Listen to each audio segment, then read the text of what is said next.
High, সবাইকে chemistry ক্লিনিকে welcome.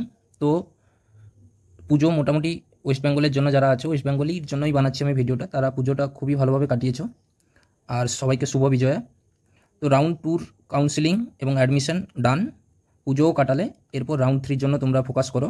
তো রাউন্ড থ্রি তো জানো আজ থেকে শুরু হয়ে যাবে, এবং আশা করি ওয়েস্ট বেঙ্গলের সবাই যারা নিট 2025-এ পাস করেছো তারা রাউন্ড থ্রিতে পার্টিসিপেট করবে, কারণ অনেকেরই রাউন্ড থ্রি কাউন্সিলিং এরপর কাউন্সিলিংটা ডান এন্ড হয়ে যাবে অনেকেরই।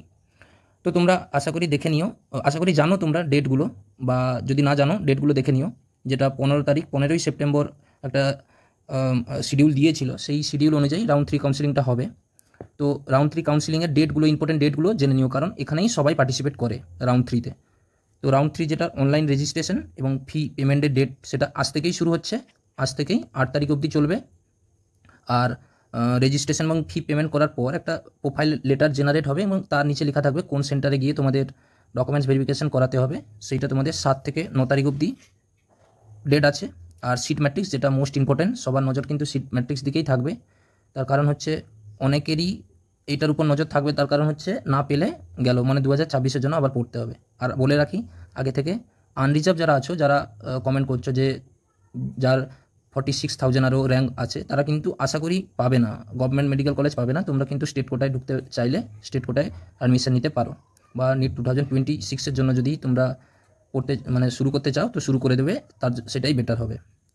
আচ্ছা, যেটা মোস্ট ইম্পর্টেন্ট সেটা বলে দিলাম, সিট ম্যাট্রিক্স তোমরা 10 তারিখ পাবে। আর choice filling and choice locking round থ্রির, সেটা 10 থেকে 12 অবধি চলবে। দেখে নিও ডেটগুলো তাহলে। আর রেজাল্ট, যেটা মোস্ট ইম্পর্ট্যান্ট, রেজাল্ট 15 তারিখ বেরাবে, মানে সিট অ্যালটমেন্টের রেজাল্ট রাউন্ড থ্রির 15 তারিখ বেরাবে।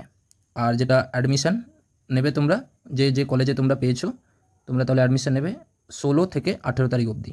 এটা ছিল রাউন্ড থ্রির ডেটগুলো, ইম্পর্টেন্ট ডেটগুলো ভালোভাবে দেখে নিও, এবং আজ থেকে সেটা শুরু। তাহলে রাউন্ড থ্রিতে কারা কারা পার্টিসিপেট করছো আরেকবার আমি জানিয়ে দিই। আগের ভিডিওতে আমি বলেছিলাম, যদি না পাও আমি ডেসক্রিপশানে তার লিঙ্কও দিয়ে দিচ্ছি, সেটা দেখে নিও। কারা কারা তাহলে রাউন্ড থ্রিতে পার্টিসিপেট করছো?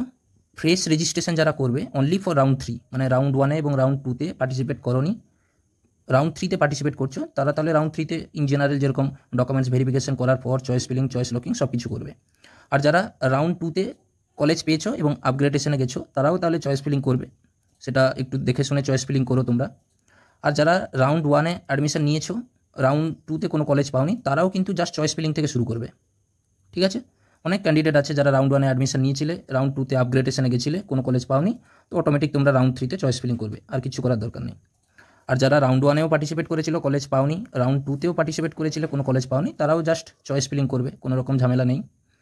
আর রাউন্ড টুতে যারা পার্টিসিপেট করেছিলে ফার্স্ট, মানে রাউন্ড টুতেই ফ্রেশ হিসেবে পার্টিসিপেট করেছিলে কিন্তু কোনো কলেজ পাওনি, তারাও অটোমেটিকলি রাউন্ড থ্রিতে চয়েস ফিলিং করবে, ঠিক আছে? তাহলে এরা কিন্তু সবাই পার্টিসিপেট করবে। আর যারা আপগ্রেডেশনে গেছো, মানে রাউন্ড টুতে কলেজ পেয়েছো, অ্যাডমিশনও নিয়ে নিয়েছো, তারপর বলে এসছো যে আমি আপগ্রেডেশনে যাবো, তারাও তো যাবে আপগ্রেডেশনে, এবং সেইটা দেখে শুনে চয়েস ফিলিং করবে। তো এগুলো ছিল ইম্পর্টেন্ট ডেট, আমি জাস্ট জানিয়ে দিলাম। তোমরা সেই অনুযায়ী যারা যারা পার্টিসিপেট করছো, সেই অনুযায়ী এই ডেটগুলোকে ফলো করো, ঠিক আছে? Thank you.